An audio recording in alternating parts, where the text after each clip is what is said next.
боис хурсандиёр аст ки дастаи душанбе имсол ғолиби мусобиқаи ин бозиҳо шуданд ва ин бори аввал нест. Ин даста гарчанде дастаи ҷавонам бошад, 3 карат чемпиони ҷумҳурии Тоҷикистон буда, бори дуввум аст ки чемпиони бозиҳои варзишӣ мешаванд.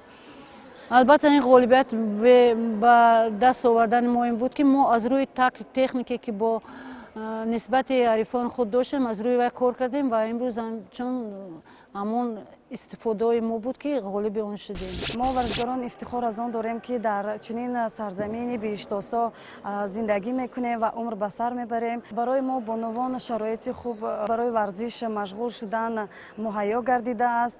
Муваффиқияти мо дар ин бозӣ ин бисёр ҳам хуб омода дидан ба мусобиқа буд ва якдигарфаҳмии духтарон байни ҳамдигар буд ва тавсияҳои мураббӣ ба инобат гирифта шуда буданд.